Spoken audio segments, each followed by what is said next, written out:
Buonasera a tutti e tutte, sono lieto di darvi il benvenuto all'evento di inaugurazione della Winter School organizzata del Polo del Novecento, coordinata da Associazione Vera Nocentini e Fondazione di Studi Storici Gaetano Salvemini. Quest'oggi siamo appunto all'evento di inaugurazione. Siamo lieti di avere per questa Lectio Magistralis della professoressa Zarakol, professoressa dell'Università di Cambridge, di Relazioni Internazionali, autrice di 2 libri quali After Defeat e Before the West. Quest'ultimo sarà anche in qualche modo toccato nella Lectio Magistralis di oggi. Siamo molto lieti di avere qua la professoressa Caffarena che introdurrà l'evento di oggi, che è appunto direttrice del Dipartimento di Cultura e Politiche e Società all'Università di Torino e professoressa ordinaria di Relazioni Internazionali. L'evento di oggi è organizzato in collaborazione con l'associazione studentesca Liberi Oltre le illusioni all'Università di Torino, di cui io sono presidente, e anche l'Osservatorio italiano di politica internazionale. L'evento di oggi è patrocinato dall'Università di Torino, nonché dei dipartimenti di studi storici, studi umanistici e di CPS. A breve cominceremo. Prima di saluti istituzionali vi avviso che la Lectio Magistralis sarà in inglese. Per coloro che desiderano una traduzione possono accedere con il QR code, vi sarà una traduzione simultanea. Vi preghiamo di sentire con gli auricolari perché altrimenti diventa poco sostenibile e in alternativa potete anche non collegarvi e sentire direttamente. Ci tengo appunto a ringraziare gli interpreti, Caterina Ramella Gall e Elena Simonelli, nonché i tecnici Claudio Amar per questo splendido setup. Non vi rubo ulteriore tempo e lascio la parola per i saluti istituzionali al direttore del Polo del Novecento, Alessandro Rubini.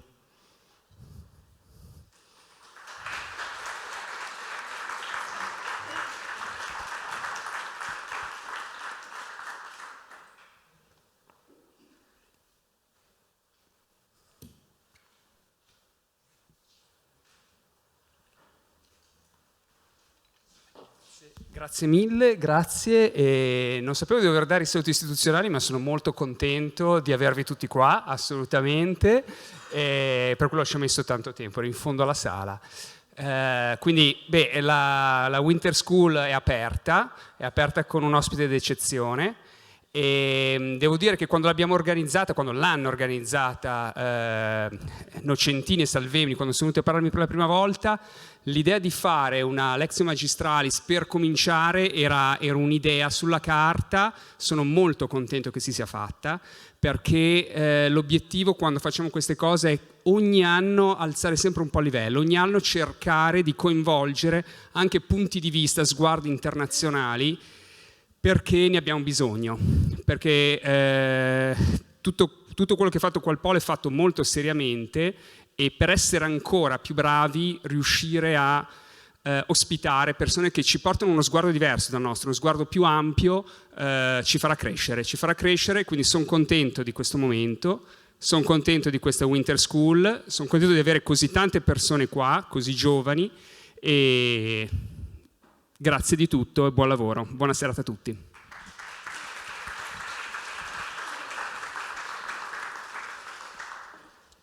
Sì, ho omesso che la Winter School di quest'anno è intitolata Caos, gli sguardi della storia sul disordine globale, e proprio per questo abbiamo oggi questa Lectio Magistrali che si intitola Is the disorder of our time unprecedented?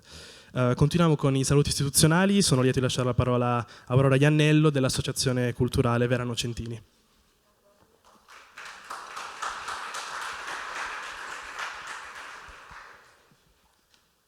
Buonasera a tutte e tutti. Io porto oggi i saluti dell'Associazione Culturale Vera Nocentini e della Fondazione di Studi Storici Gaetano Salvemini, che hanno coordinato questa iniziativa con la collaborazione degli enti che ci ricordava già Leonardo. Come è stato anticipato, questa Lectio inaugura una Winter School, la terza Winter School del Polo del Novecento, che ha come tema il disordine globale. Da domani 80 studenti e studentesse provenienti da diversi ambiti di studio saranno qui al Polo molti di loro sono già seduti, sono qui presenti, per affrontare il tema dell'attuale percepito disordine globale da diverse angolazioni, ma sempre con una prospettiva storica. E noi siamo veramente molto orgogliosi e molto soddisfatti di poter iniziare questo percorso con una Lectio della professoressa Zarakol, per due motivi fondamentali. Noi pensiamo che questa Lectio e i lavori della professoressa Zarakol possano ispirare gli studenti in due modi. Intanto crediamo che possano ispirarli ad adottare uno sguardo storico e a integrarlo nel loro campo di studi, qualsiasi esso sia. Cioè, crediamo che la professoressa Zarakol possa trasmettere la necessità di utilizzare la storia non solo per guardare al passato, ma come lente per guardare al presente. E in secondo luogo siamo convinti che l'approccio della professoressa Zarakol dia uno sguardo veramente globale.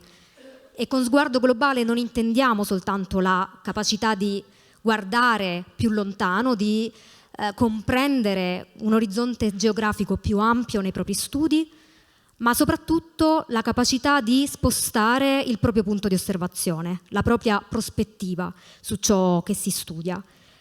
Nei suoi lavori e in questa Lectio, voi lo vedrete, la professoressa Zarakol cambia continuamente punto di osservazione, come se spostasse continuamente il suo cannocchiale, il suo strumento di osservazione nello spazio, allontanandolo dalla prospettiva occidentale e nel tempo allontanandolo dalla prospettiva propria del nostro tempo presente. Pensiamo che questo dia davvero una visione complessificata e tridimensionale dei processi storici che va a esaminare. Io quindi ringrazio ancora una volta la professoressa Zarakol per essere qui oggi a Torino da Cambridge, la professoressa Caffarena e i dipartimenti che hanno patrocinato questa iniziativa.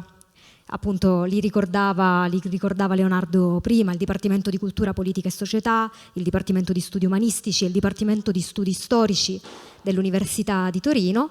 Ringrazio Leonardo Labriola e tutti gli enti che hanno organizzato con noi questa iniziativa e quelli che da domani saranno con noi impegnati nella Winter School.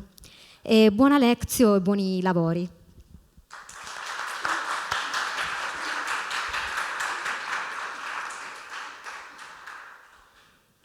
Proseguiamo con i saluti con Marta Maragotti, professoressa di storia contemporanea presso il Dipartimento di Studi Storici dell'Università di Torino. Prego.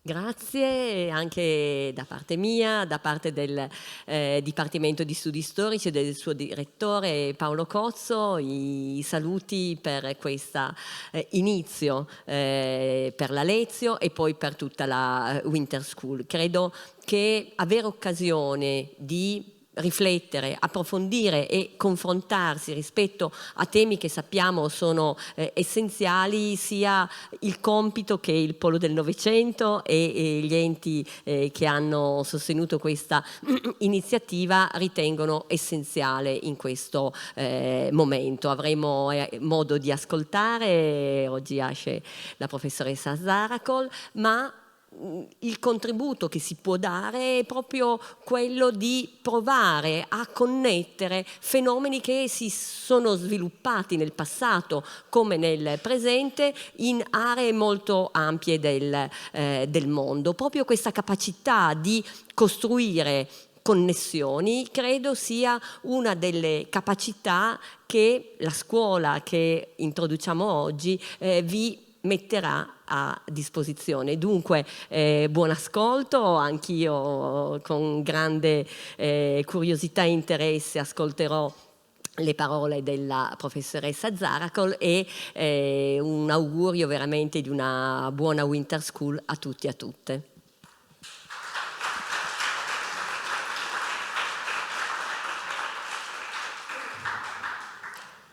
Last but not least, sono lieto di lasciare la parola ad Anas Sanafi, presidente dell'Osservatorio Italiano di Politica Internazionale, per gli ultimi saluti. Grazie. So che tra i saluti istituzionali e diciamo la Lectio, ci sono i miei 2 minuti di saluti per voi, per ringraziarvi per essere qui, per ringraziare il Polo del Novecento. Questa è la 3ª edizione che come Osservatorio Italiano di Politiche Internazionali noi patrociniamo con molto piacere e con estremo orgoglio. Noi siamo partiti come voi giovani dall'università, insieme tra l'altro alla professoressa Caffarena che ricordavamo prima, erano ormai 8 anni fa. Siamo partiti come student think tank in cui abbiamo iniziato a discutere di politica internazionali, di relazioni internazionali, cercando anche di trovare nuove prospettive. Quest'anno contribuiamo per la 3ª volta con un laboratorio sulla space diplomacy, in cui per la prima volta si tratta ancora del tema riguardante il diritto internazionale e le relazioni con la sovranità e il resto ovviamente delle relazioni globali tra ovviamente i rapporti istituzionali tra ovviamente stati e insomma privati che decidono di investire nel mondo aerospaziale e di cercare di trovare delle regole condivise che possano portarci a vivere in modo pacifico e non finire nelle guerre interstellari o in quella che definiamo Star Wars. Quindi io con questo vi ringrazio e seguo con molto piacere questa iniziativa e insomma vi saluto come osservatorio e saluto ovviamente a nome di tutti i nostri componenti.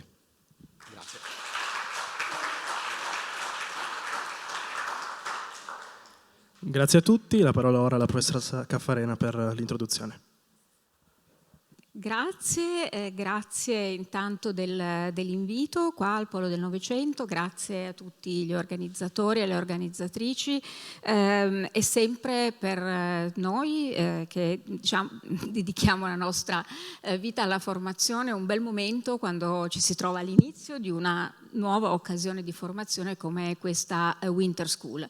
In particolare, visto che affronterete temi di carattere internazionale, di questo sono doppiamente contenta naturalmente come internazionalista. So che c'è molto desiderio di conoscere, molta curiosità, molto bisogno di appunto confrontarsi con punti di vista diversi e sicuramente questa scuola vi darà l'occasione.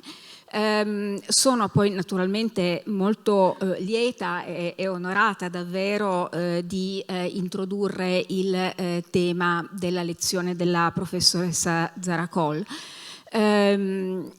Dirò 2 cose, già molto è stato detto sul suo profilo, è una studiosa autorevole e molto riconosciuta che credo abbia fatto 2 cose molto importanti per la nostra comprensione del cambiamento in corso nella politica mondiale. La prima è effettivamente di aver adottato un approccio multidisciplinare, interdisciplinare, facendo parlare la storia e le relazioni internazionali, proprio intese come teoria delle relazioni internazionali. Gli approcci multidisciplinari sono molto promossi, ma meno praticati di quanto non sarebbe opportuno, perché è difficile lavorare in una prospettiva multidisciplinare e quindi questo è un grande merito, essersi spesa in questa direzione. Il secondo elemento che a me sembra davvero molto molto importante è che non soltanto ci ha fatto conoscere attraverso i suoi scritti una storia che non conoscevamo quantomeno in quei termini, l'originalità dei suoi studi è come dicevo è nota e riconosciuta, ma ci ha mostrato come conoscere quella storia e riconoscere quelle esperienze passate cambi il nostro modo di vedere i fenomeni contemporanei. Quindi non si tratta solo di sapere che qualcosa è accaduto, ma di integrarlo, no? Di riconoscerlo come un'esperienza di valore. Il discorso sul cambiamento, cioè sulle varie elaborazioni, per esempio, del concetto di sovranità, quello è davvero un contributo preziosissimo.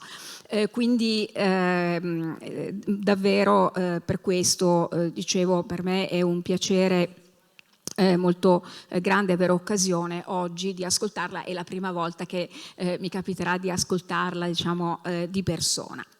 Vengo rapidamente al tema della lezione, che potremmo quasi dire mi ha stupita all'inizio, in quanto ci troviamo di fronte a una studiosa dell'ordine mondiale, delle sue dimensioni, declinazioni, trasformazioni, ma in realtà quello che le è stato chiesto di fare è di parlare piuttosto del disordine, no? Quindi non dell'ordine che è il suo tema, ma del disordine. In particolare, come avete sentito prima, il tema è se il disordine che potremmo dire ai noi purtroppo ci troviamo a osservare ogni giorno, il disordine del nostro tempo sia un disordine senza precedenti, no? E per chi ha una conoscenza storica come quella dimostrata dalla professoressa Zarakol, certamente fare un ragionamento su un senza precedenti è un ragionamento anche impegnativo. Allora, in realtà questo stupore che vi dicevo è un stupore relativo, perché sono ben consapevole che oggi il tema del disordine sia un tema molto centrale. Il discorso sul disordine, la rappresentazione del disordine, più che una vera e propria interpretazione basata sul disordine, che non è in realtà così matura. Ecco, il disordine è certamente molto presente nel nostro discorso pubblico, non soltanto nei mezzi di comunicazione, ma anche nel discorso esperto. Un tempo il disordine era assolutamente residuale come dimensione, cioè era disordine quello che non era ordine. Oggi effettivamente c'è chi comincia a fare un ragionamento più puntuale su che cosa noi davvero intendiamo per disordine e come dovremmo porci rispetto al disordine. Ora, come ricercatrice io stessa interessata al tema dell'ordine, qualche volta provo una certa insofferenza per questo ricorso diffuso all'immagine del disordine. E mi chiedo perché non concentrarsi su quello che veramente conta, no? Che è in realtà l'ordine, cioè come noi organizziamo la nostra convivenza sul piano internazionale, piuttosto che registrare l'assenza di norme che in qualche modo generino delle aspettative tra chi interagisce. Dall'altra parte però, come dicevo, vinco questa mia insofferenza perché non c'è dubbio che questa prominenza del discorso sul disordine abbia richiamato attenzione anche sul tema dell'ordine. Il tema dell'ordine è sempre esistito nelle relazioni internazionali, ci si è occupati di ordine da molti anni, tutta la mia, potrei dire, carriera professionale è stata puntellata di studi sull'ordine e la letteratura sull'ordine è amplissima. L'ordine però, forse perché viene interpretato come qualcosa di statico, no? non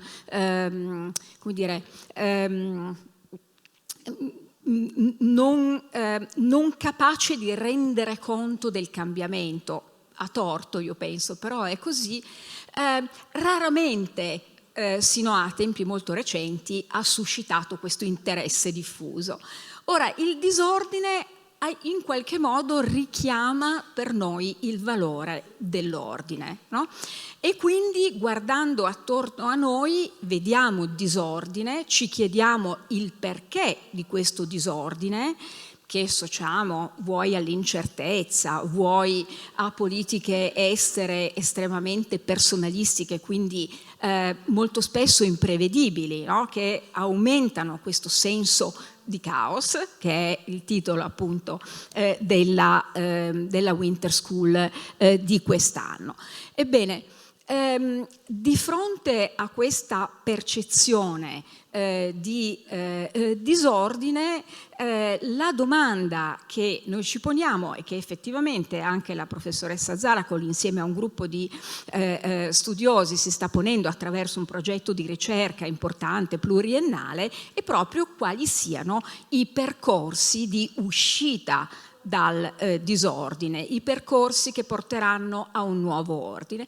E quindi qui, diciamo, torniamo al tema fondamentale della lezione, cioè se questo disordine di oggi è senza precedenti, ci porterà a un ordine anche questo senza precedenti e quindi magari diciamo, privo di quelle fragilità interne che noi abbiamo osservato negli ordini precedenti, che in qualche modo hanno segnato la loro parabola. Quindi questo è il tema e siamo grati appunto alla professoressa Zarakol per condividere con noi i suoi pensieri.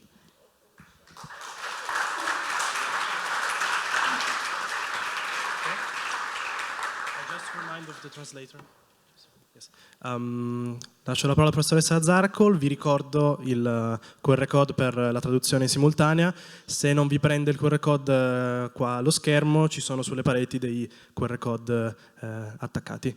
Prego. Yes, okay. I think I'll stand.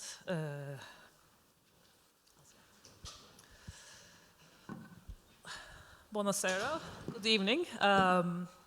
Thank you for inviting me. I love coming to Italy to talk. It's one place in Europe where my hand gestures are not out of place. But thank you for this opportunity to talk to you about my latest project, which is on disorder. I've been leading a 3-year international collaboration which brings together historians and international relations scholars and sometimes sociologists and other scholars, people who work on political theory, international law, to think about disorder. This project is funded by the British Academy. And we've been talking about many different aspects of this issue, especially, how do you define disorder? What are the historical precedents? I'm happy to talk about any aspect of it in the Q&A. But you should know, the students in the room who are here for the school, that this is a very exciting and relatively new area of research. There's not much settled scholarship on it, what disorder even means. So you're at the very cutting edge of, of the conversation, because even scholars, who've spent their lives studying order, are coming to these questions with, fresh eyes, given what's happening in the world, which is what I want to talk to you about today. Let me. Okay. So.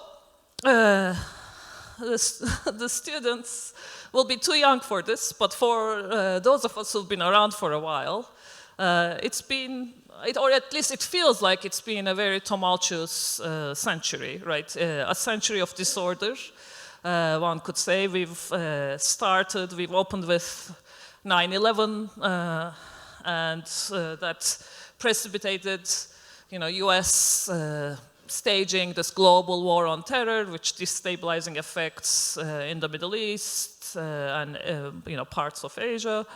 Then that was followed by what was called the global financial crisis, although arguably more of a Western kind of issue. The housing crisis in the US, Euro crisis here. Followed by what was called at the time the Arab Spring, those protests of toppling dictators in the Middle East, but again with a lot of destabilizing effects, not least the refugees, and followed by other protests around the world.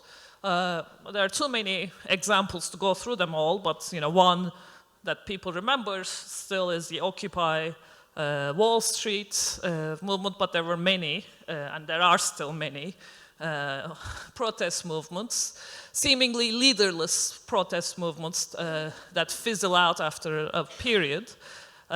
Civil wars, we've had Euromaidan in Ukraine. There was not as well remembered, but with arguably very consequential effects in 2013. Interest rate, Fed's decisions about interest rates, which had all sorts of knock-on effects on investments in emerging markets. 2014, annexation of Crimea, a precursor to Russia's invasion of Ukraine. And again, this is not an exhaustive list. I'm just trying to refresh your memories for the stuff that we've been through.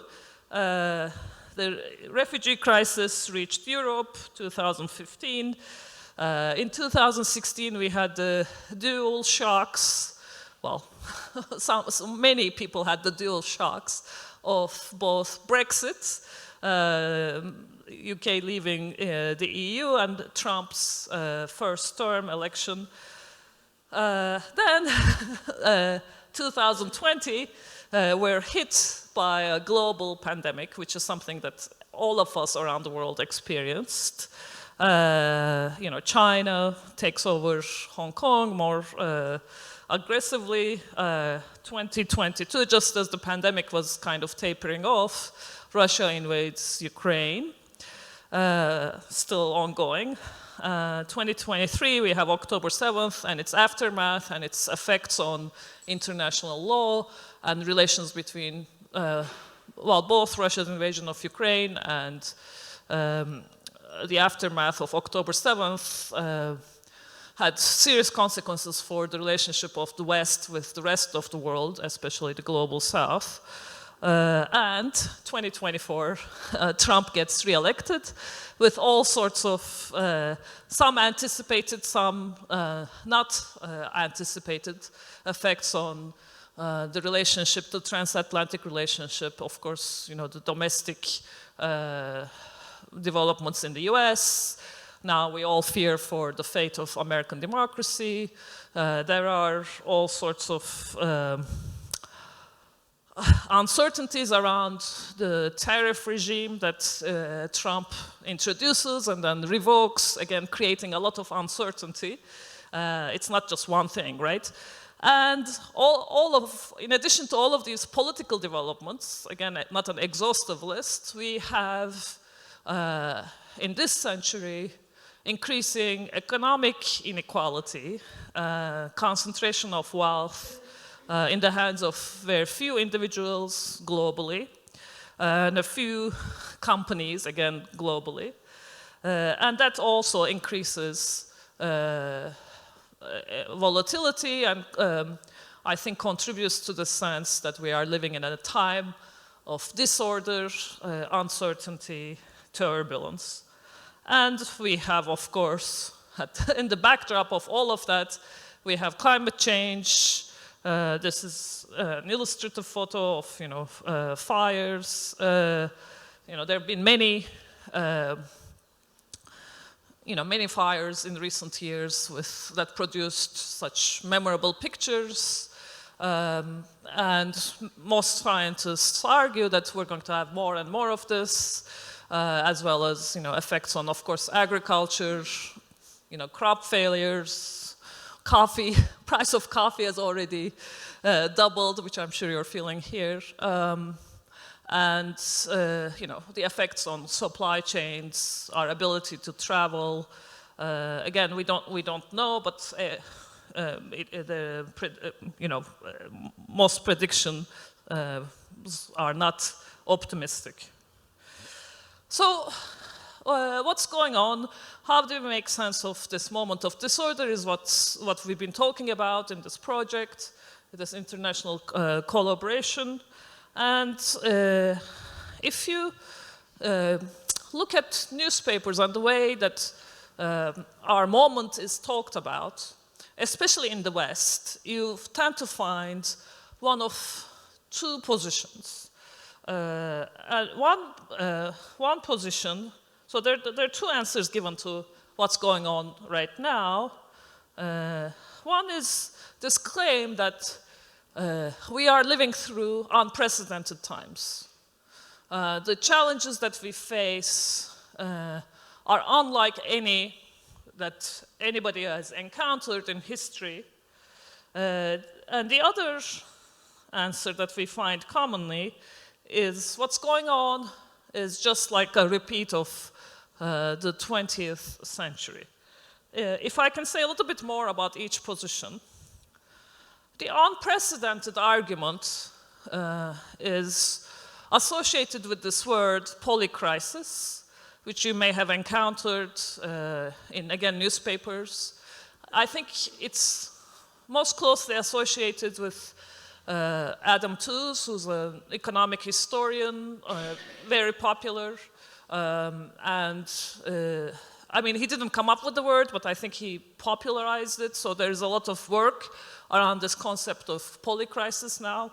And the basic argument of polycrisis is, of course, there have been tough times in history, but the combination of, political turmoil, financialization, plus climate change, plus all these technological, uncertainties, pandemics, all of that, together they combine in such a way that we don't only face one crisis, like our predecessors, like World War II, we're facing crises in multiple fronts, a polycrisis, and therefore the challenges we have are unprecedented.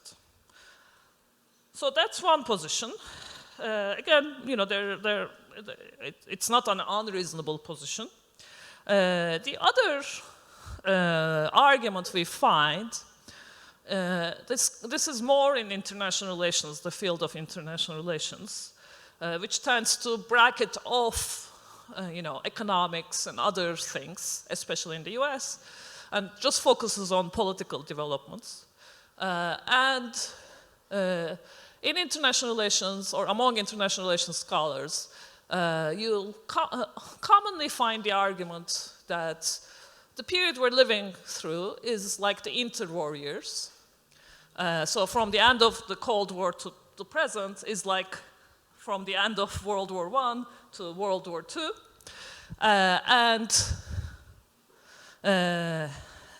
The reason why we are having uncertainty or disorder now is because we're in a moment of power transition, rebalancing among great powers. US is declining, China is rising.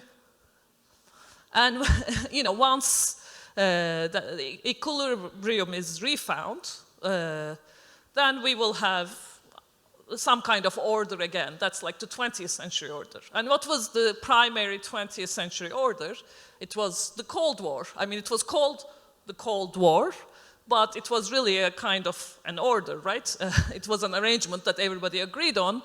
So there are all these books, the new Cold War 2.0.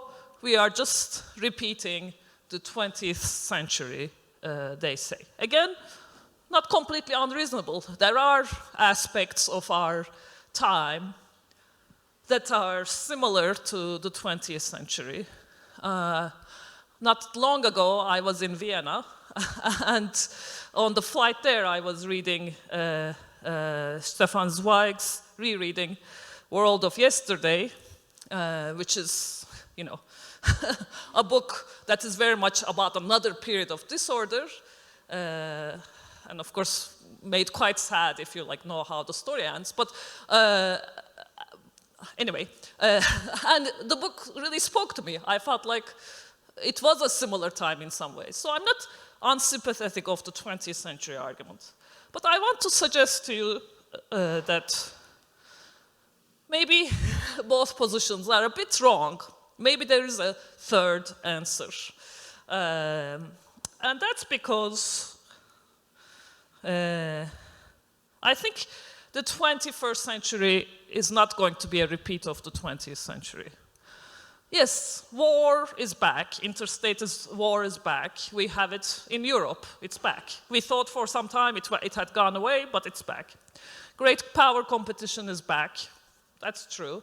So that in those aspects, yes, there are some similarities. But the 21st century, I think, is quite different from the 20th century in 4 fundamental ways, maybe more.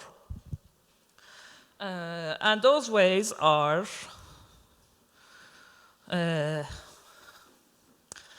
we are living through a time where globally there is rejection of 20th century political solutions, ideologies, institutions. Now, to illustrate this, I used a photo that's actually from the 20th century, you know, the end of communism, collapse of the Soviet Union. I would say that was the beginning of a global wave. I think generally, I mean, of course there are exceptions to this, but everywhere publics are turning from 20th century, whatever political arrangements had settled in the 20th century as a solution to problems is being rejected. Now the wave has reached the West, and liberalism is the last one to go, but it's part of the, I think, same global trend. So things that we took for granted in terms of what politics consists of, even, you know, I mean, the nation state is still with us, but, you know, I think the assumptions we make about politics, domestic politics and international politics in the 20th century no longer apply for this reason, because there's great distrust of 20th century institutions and ideologies. Related to that, we have another global trend. So what is happening as publics turn away from 20th century political solutions? They are turning everywhere to strongmen, right? This is what's following. And you know, you'll say, of course, in 20th century we had strongmen too. And yes, we did. There were autocrats. But I think something else is happening in the 21st century. And that is what I call reprivatization of the state. So 20th century autocrats tended to be quite ideological, or at least pretended to be ideological, to be in the service of the state.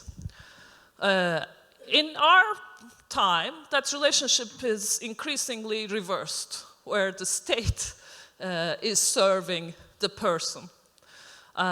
So we talk about, you know, Erdogan's Turkey or Putin's Russia, and I would say that's actually a kind of a very old kind of approach to politics. The story of modernity is us getting away from politics as, you know, privately controlled by individuals. Depersonalization of the state, where the institutions become accountable to the people as opposed to the sovereign, the monarch.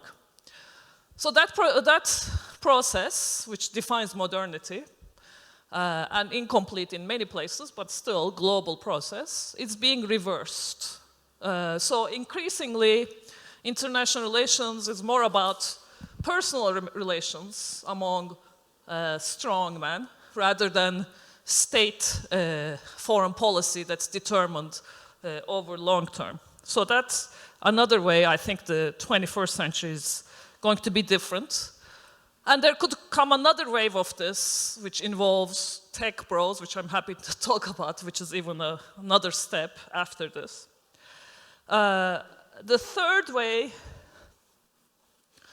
the 21st century is different from the 20th is what's sometimes called the rise of the global south.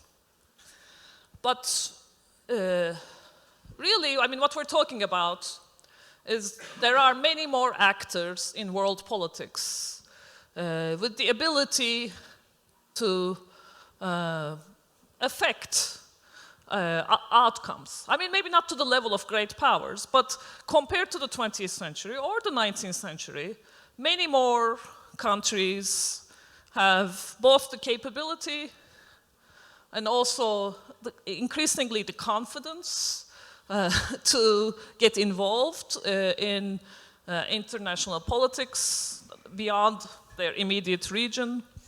I traveled the world, and I can tell you, like, everywhere there is interest in, what's going on at the macro scale, and that's just means the assumptions that we make about only great powers mattering, it's only being, a great power business, which was the dominant assumption in the 20th century, I don't think is as true anymore. And of course, more actors means more uncertainty, because it's very difficult, to predict. If you have more actors playing many sides, it's very difficult to predict outcomes. Finally, the fourth way the 21st century is really different from the 20th century, and this is where the polycrisis people are right, are the structural challenges we face, the macro challenges we face as humanity, have greatly increased in scale. So climate change, again, financial volatility,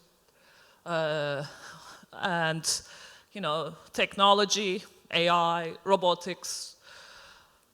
All of these things existed in the 20th century, but now they've reached kind of almost a certain threshold where we cannot really foresee how they're going to evolve. We don't really know even like how our universities are going to look 5 years from now as a result of AI, for instance, right? We cannot, they are gaining speed, and we cannot predict the outcomes of these challenges. Again, that means there's much more uncertainty, and therefore we cannot reduce 21st century politics or disorder to 20th century explanations.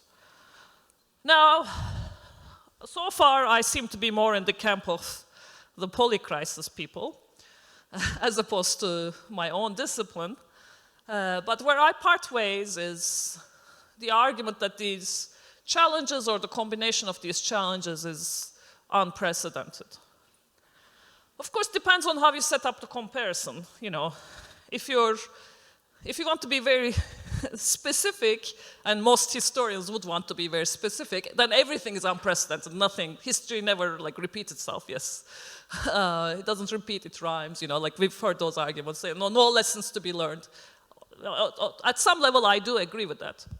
But if you set up the comparison right, I think there are periods of history we could look at besides the 20th century to, take maybe inspiration, or think about what outcomes may be facing us.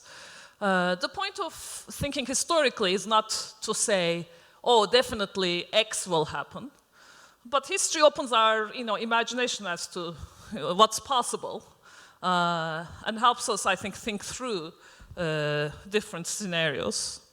So what I want to suggest to you is that we can look to the 17th century. Could you pour me some more? Yes, thank you. As a potential point of comparison. And that argument comes out of my last book, Before the West, which was mentioned. And I'm going to tell you a little bit about the book in order to make the argument that the 17th century is an interesting period to... That doesn't matter, just... It's quite hot under the... Yeah.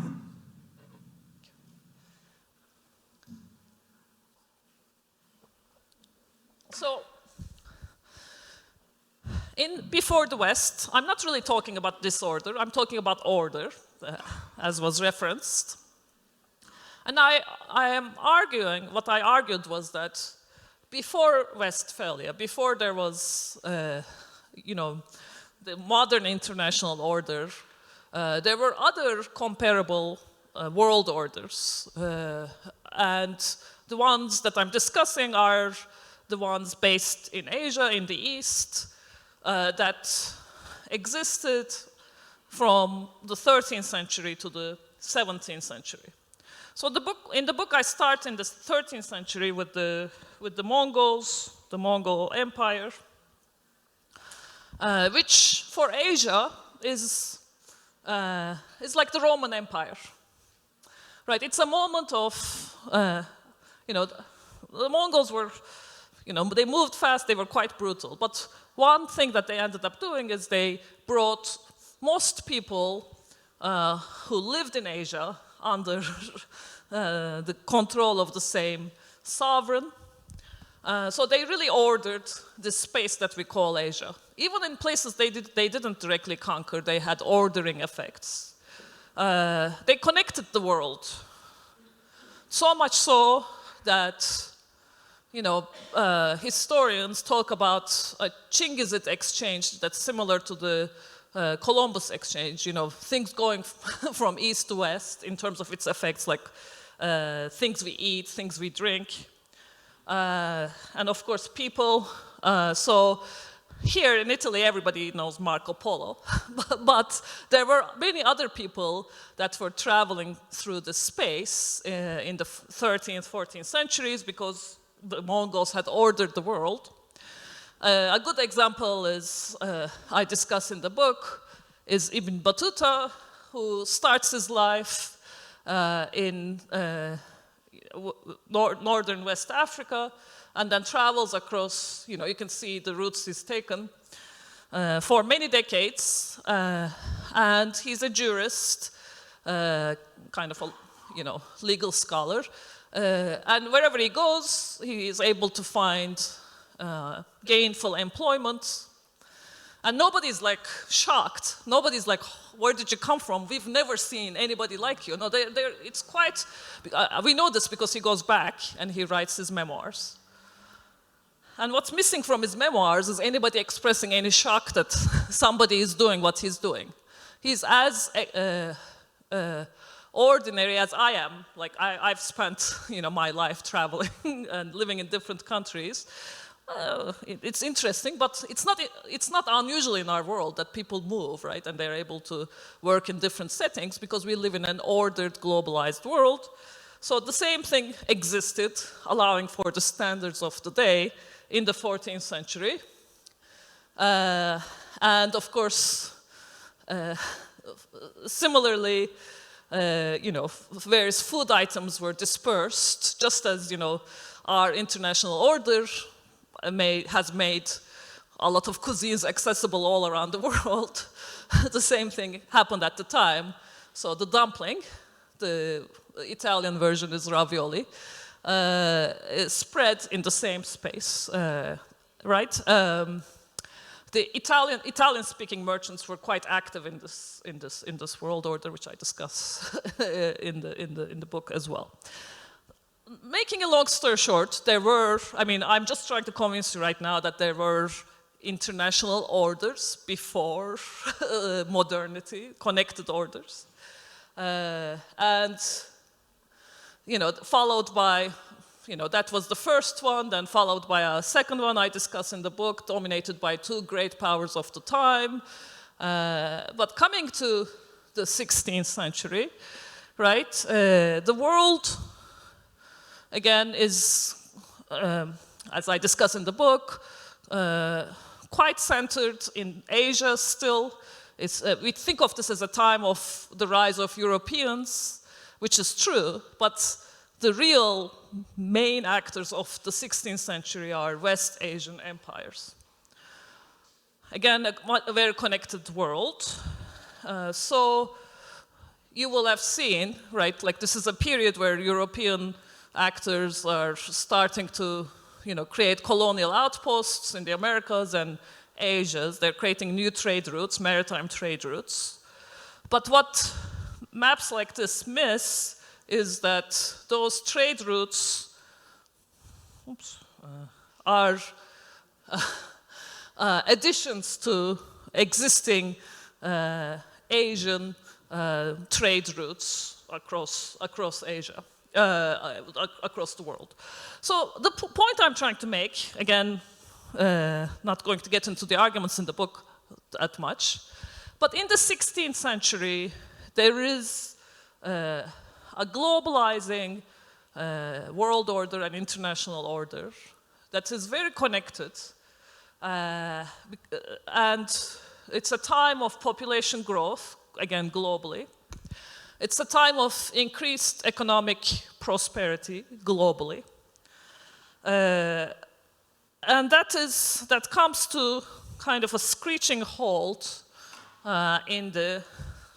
towards the end of the 16th century and throughout the 17th century. Now, the story will later end well for Europe, so we've kind of forgotten about this period of a screeching halt. But there is a long-standing argument, even in European historiography, that the 17th century was a period of crisis. In fact, this is known in European historiography as this general crisis of the 17th century. But increasingly, we have discovered, as history has become a more global discipline, that it wasn't just Europe that was having its political turmoil in this period. I mean, there are many examples, but the 30 Years' War is the best known one. But there were massive rebellions across Ottoman Empire. Again, there were decades of rebellions in China, which lasted with the collapse of the Ming, and Moscow. So there were all sorts of wars. Again, this is not an exhaustive list, especially in the northern hemisphere. I mean, to the extent that we have data. We are finding, the further north you go, the more political turmoil. And I think it's very interesting to revisit this period of general crisis, because I think there are parallels to the 21st century. Or at least it's helpful to think, what if 20th century is not the right analogy, but the 17th century is the correct one? So what we are seeing in the 17th century, right, distrust of old institutions. Again, to the extent that there was a global order, this distrust was global. But you will know it especially from European history, right? The fading of, the church, later the rise of, in some settings, rise of, the nation state. This is also known as a period of absolutism, again, in the European context, but from a global perspective, it's Europe is at the long tail end of an absolutist wave, which I discuss in the book. There's, of course, financial crises and volatility in this period. For the longest time, the explanation for why the 17th century was so volatile was the Spanish price revolution, silver influx from Americas and its unsettling effects. Now that explanation is not as favored because clearly something bigger was going on, but it was definitely a factor. You have more countries with power in the 17th century, but the global south of that period is Europe. Because it was, until that point, it was Asia that was dominant. You had Asia that had the great empires. In the 16th, 17th century, increasingly European empires are coming to play. They are becoming important political actors, so you have more actors, more uncertainty, more volatility. And finally, the now favored explanation by historians, or at least some historians, as to what was going on in the 17th century as an explanation, why do you have disorder everywhere? They say it was climate change. This period is the peak of a long cold period that lasted from around the 13th century to the 19th century. So from the medieval warm period, I mean, we're talking about Northern Hemisphere, medieval warm period to the Industrial Revolution, the coldest bit was around this time of disorder. Arguably, even that was, I mean, there's an argument that even this was man-made climate change, because there's an argument that what caused the dip is European expansion into Americas, and that the depopulation there and reforestation. That is an argument, it's a hypothesis, but whatever the reason was, it was a particularly cold period, as you will know from, you might know from paintings of the period. This is a Belgian painting from that era. So we do know that in the Northern Hemisphere there was 2 to 3 Celsius at least cooler temperatures, more storms, agricultural failures, and some historians think that the rebellions which led to wars were at least partly precipitated by those structural pressures on the system. I think, of course, it's not identical, but I think there are enough features in that period to make a helpful comparison, you know. What if that is the analogy?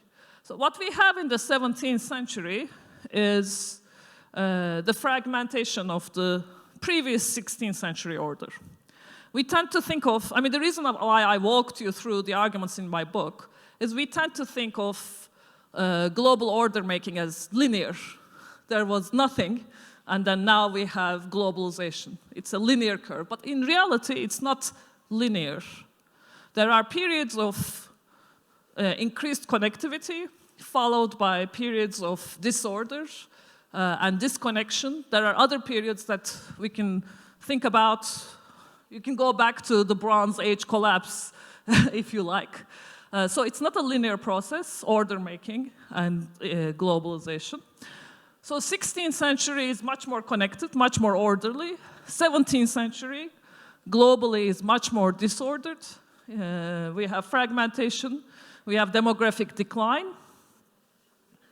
So for instance, in the Ottoman Empire, about a third of the villages disappeared from the tax registry. So some people moved, some people died.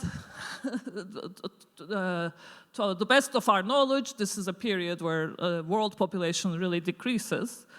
And you have the powers of the 16th century all turning inwards. So the Ming, you know, they're already kind of closed anyway, but you know, they are dealing with their own stuff. The Ottomans are dealing with their own rebellions. For this period, they stopped bothering Europe. And the Habsburgs also, in a way, are dealing, you know, what we call the 30 Years' War is like an internal kind of rebellion in a way. So they are dealing with their own internal issues. And the old trade routes that served global trade for centuries, the overland trade routes from China to West Asia and Europe, are really disrupted in this period as a result of both climate change, arguably, but also the political turmoil across that route. So the old world fragments, and that allows what comes later, the story that we're much more familiar with, most of us, rise of Europe and the creation of a Western-dominated international order. But it's not from scratch, it's not from nothing. It's built on the ruins of a previous order that existed, which had then fragmented. So the center of gravity shifts in this period. But that's much later. It's not in the 17th century, really. It's really in the 18th and 19th centuries that arrangement starts taking off. And anything that we associate with, European colonialism is really actually from the later period. Yeah. I should also say that for some of the Italian cities that were great beneficiaries of the old order also lose out, but later the peninsula is able to recover. So, lessons. What are some of the lessons? If I'm not even saying it's the only analogy, but I think it's helpful because it tells us a number of things that the 20th century analogy doesn't tell us.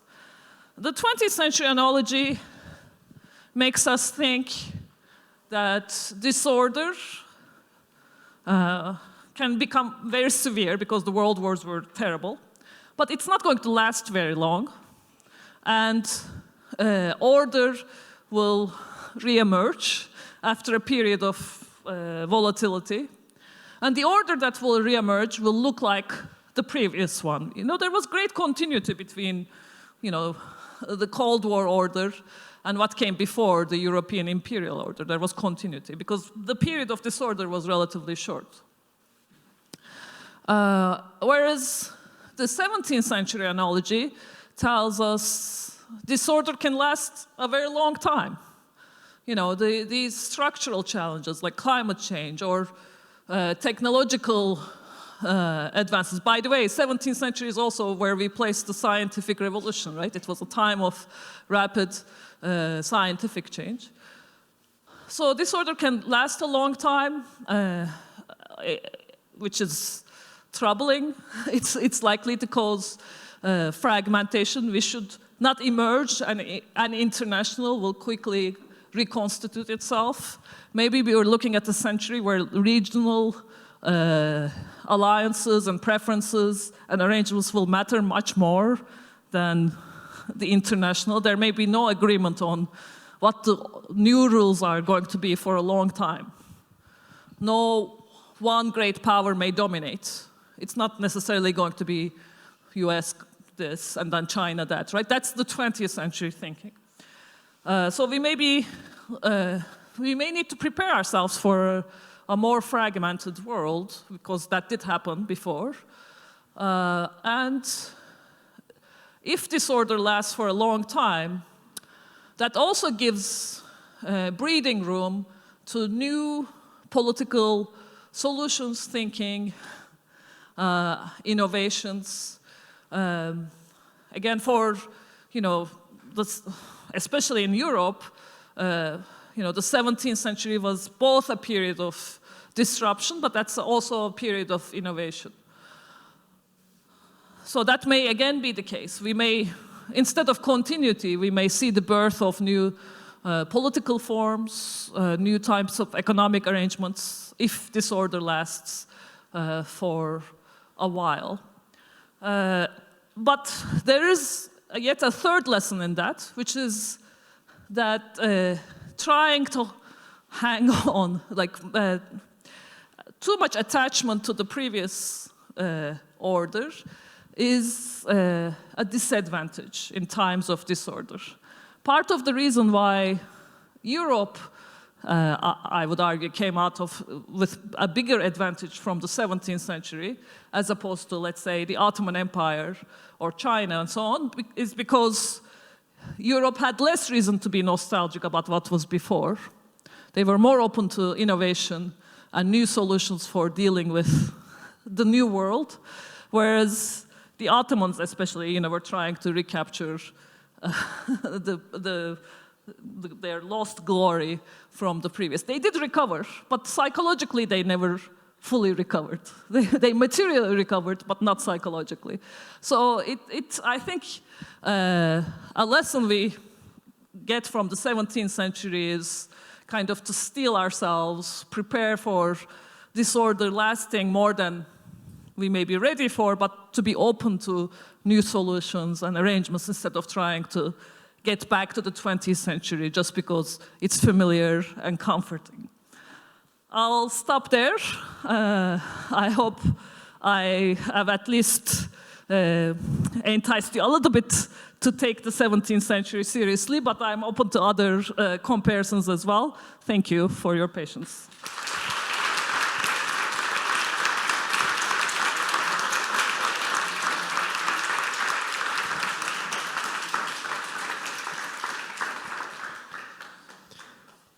Thank you, Professor Zarakol, for this amazing lecture. Passeremo per delle domande dal pubblico. Appunto, facciamo girare il microfono, ne raccogliamo qualcuna, poi facciamo rispondere gli ospiti. Prego.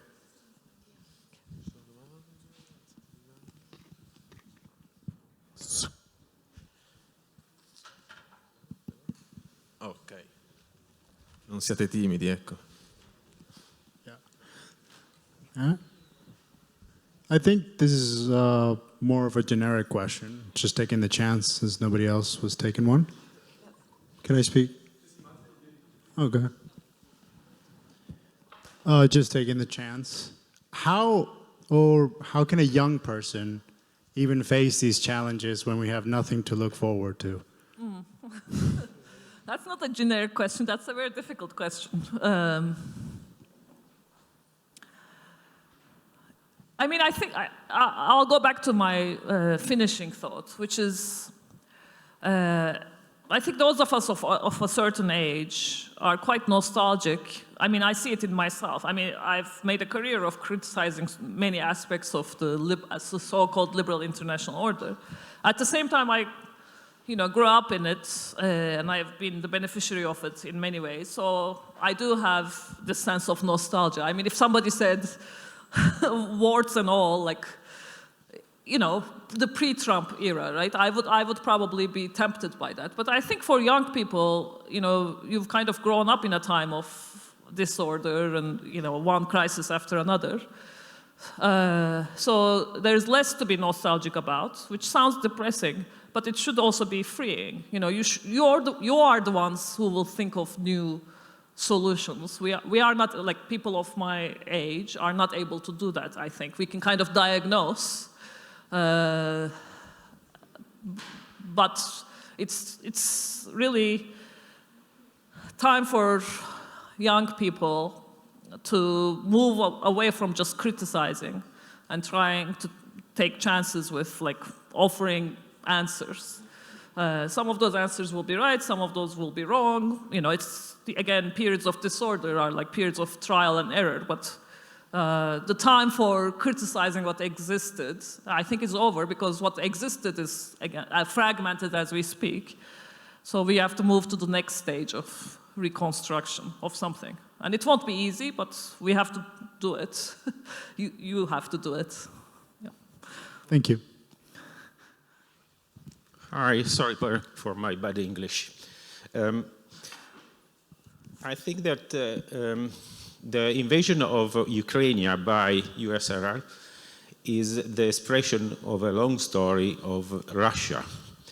And analogy, the explosion of the China empire and the power of AI directed centrally by China to the direction of their development after the crisis of Everbright, of the, Well, I would ask you how much these two forces conjuncted or maybe isolated, also with the big increase of population of Africa, will change our world in the next future, letting Europe going down in front of these big powers. Thank you.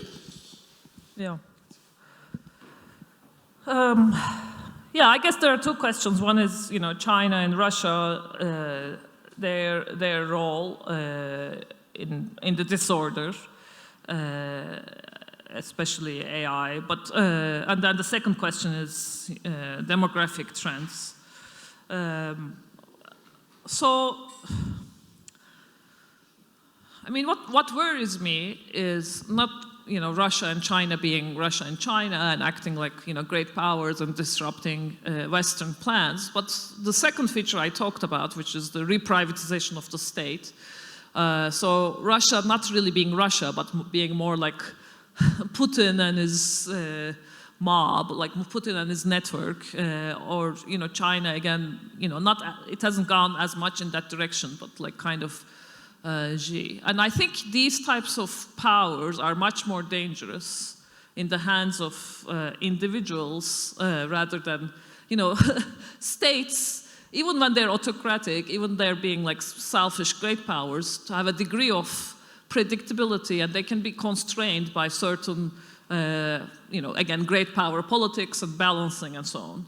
What worries me is like AI in the hands of individual leaders, and then US, again, like with the Trump, like the unpredictability of that kind of administration. So I guess I'm worried more about the next step than what you described, that which is also worrying. But I think we're headed somewhere that's even worse than that. I hope I'm wrong about that. In terms of demographic trends, yes. So actually, demographic trends, that's another parallel with the 17th century. There is demographic decline everywhere. Even in Africa, there's considerable slowing down, but it's just like at the end of that curve, so the effects are not apparent. But for instance, I can tell you, like I'm from Turkey. Turkey went from 3.2, I think, about maybe a decade ago. Now it's 1.6 or something. It's like being halved, like the child rate. So Turkey doesn't have replacement, population replacement. So Italy, Japan are at the very front of this curve, but the demographic decline is everywhere, which is another reason I think we will have to again rethink, our political structures, our economic structures. So much of our world is built on 20th century assumptions of population growth. And I think that's another parallel. Specifically about Europe, I think what I said at the end of my talk, that nostalgia is particularly dangerous for Europe. 20th century, after the wars, was a good period for Europe. And then, that comes after the 19th century, which was, in a way, great for Europe. So there is this, I think, a psychological lack of preparedness for the new, brave new world Europe finds itself in.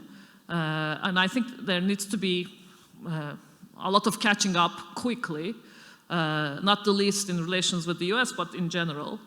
And the politicians don't seem to be there yet. So the pressure has to come from the public, young people, because I think there needs to be real readjustment of how Europe relates to the rest of the world. It can no longer be assumed that Europe sits in the center of world politics. There are lots of things that threaten that dynamic. Vediamo se ci sono le ultime domande. Potete anche farle in italiano, perché c'è la traduttrice per la professoressa, quindi come preferite. I'll go with English. My question is specifically about the US, because as you said, the current administration is, I don't know what to say, but it's quite unpredictable. But my question is, I believe that by 2028, Trump will be out of office. So what's the future for politics in the US?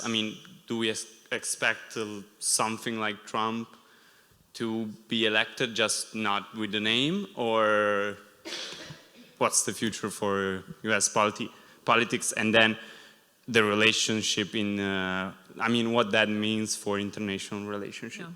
Thank you. Thank you. I'm generally pessimistic about the prospects of American democracy.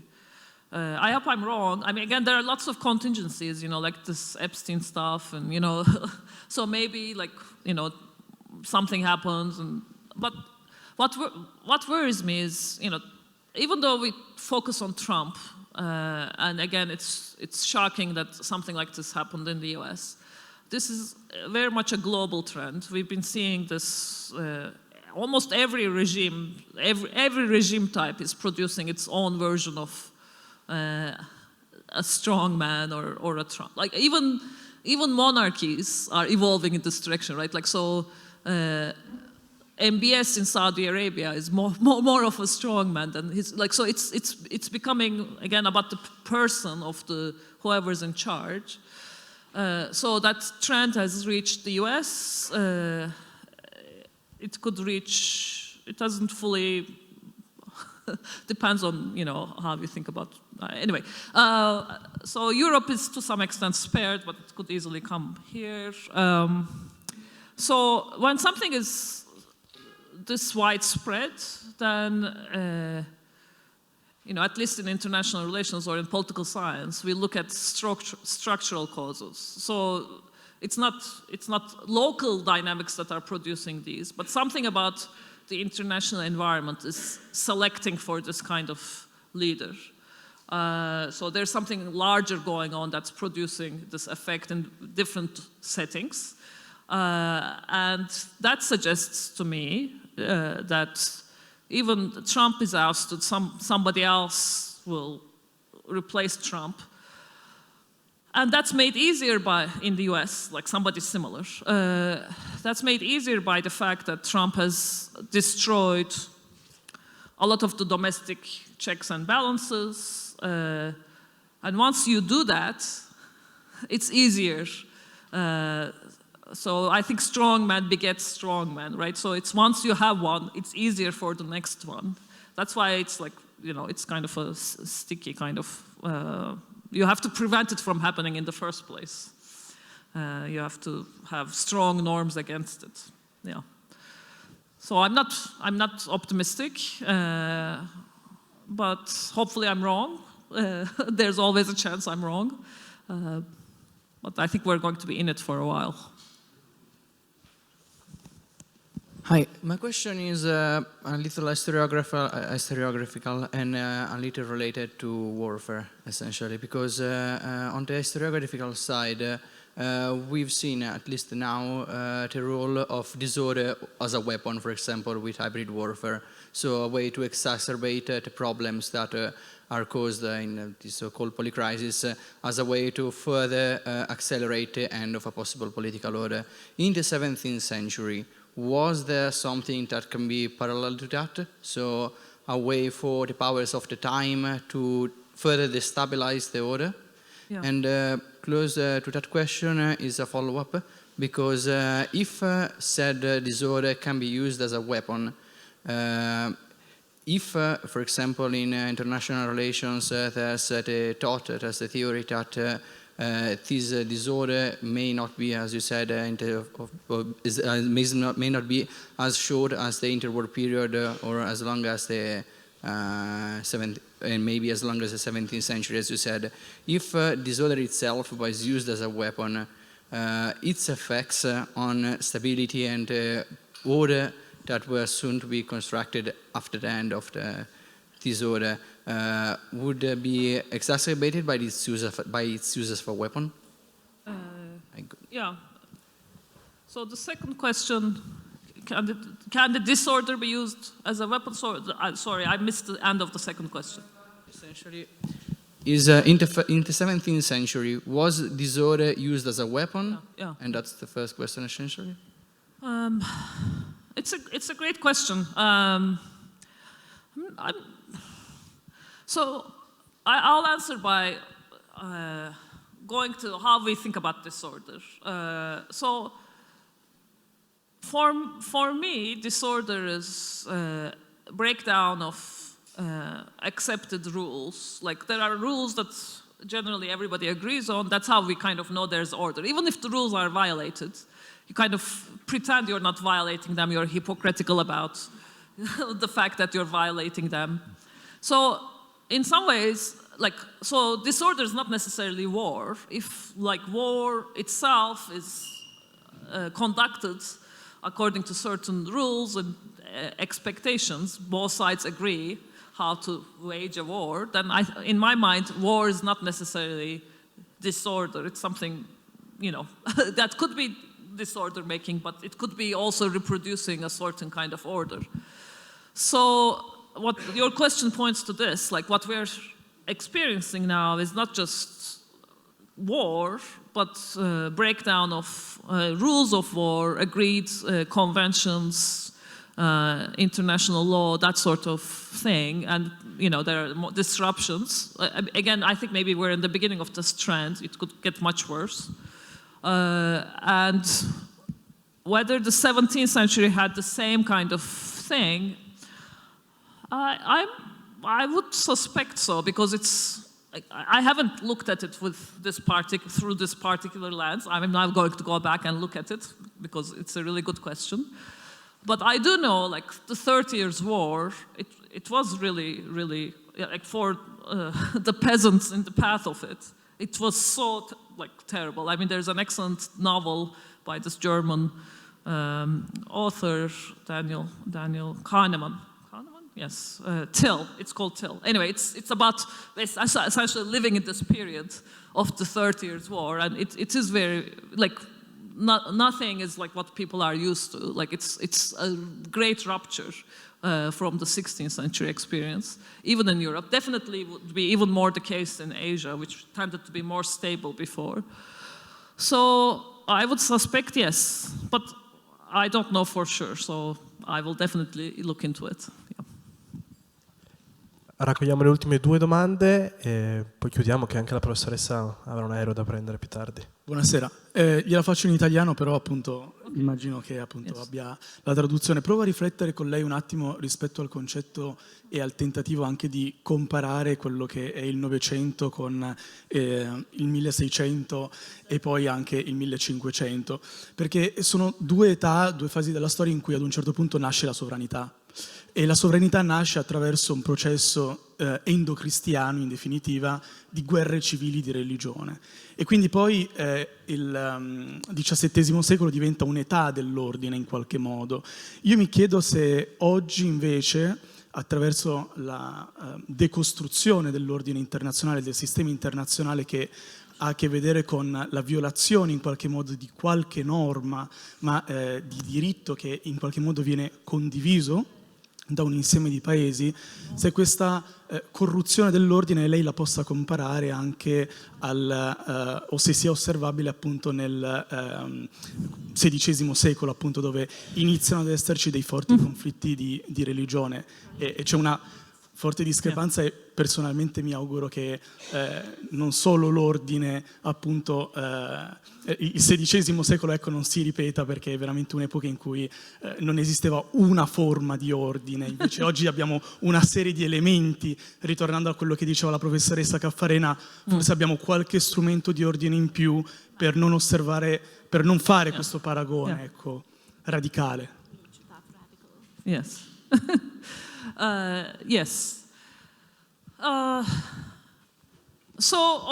not saying 16th century was great necessarily, but what I was trying to say is, in the 16th century, the world is more connected and more orderly than it is in the 17th century. So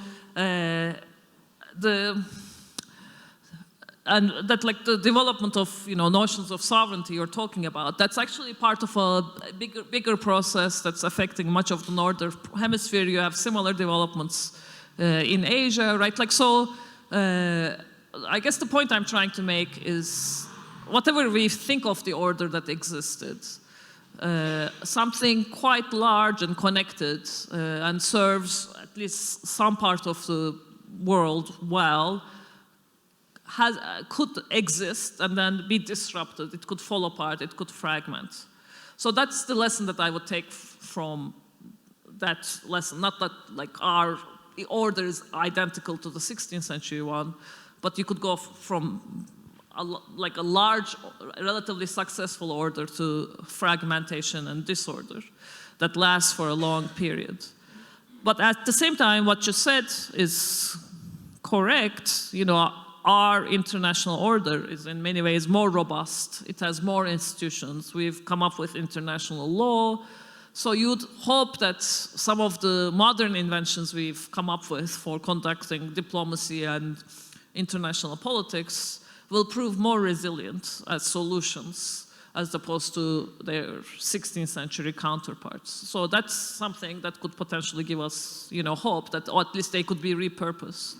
That's why, I mean, the analogies are never perfect. So that's the 17th century analogy tells us one thing, the 20th century analogy tells us, points to continuity. 19th century, other periods will help us think of other possibilities. Yeah. Farò la domanda in italiano. La domanda è questa. Guardando al futuro, e quindi guardando dal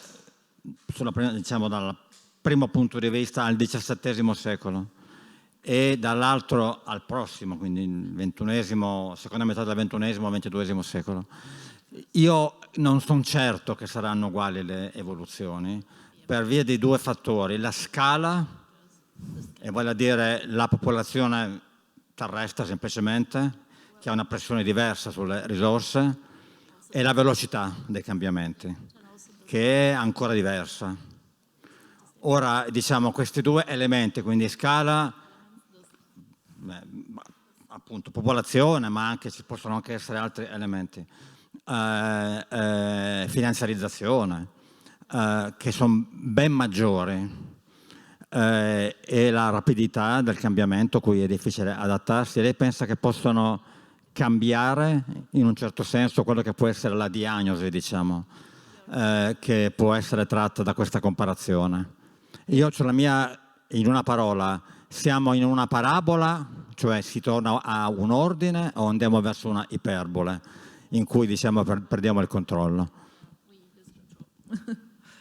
Yes. Again, excellent points. I mean, one way modernity is different from early modern or the medieval, like the speed of change, right? Like, I mean, it's been well observed, everything solid melts into air, like everything is changing very fast, things move faster, so the comparison doesn't necessarily work because, it took a while for the general crisis of the 17th century to spread, decades and decades to sort it out.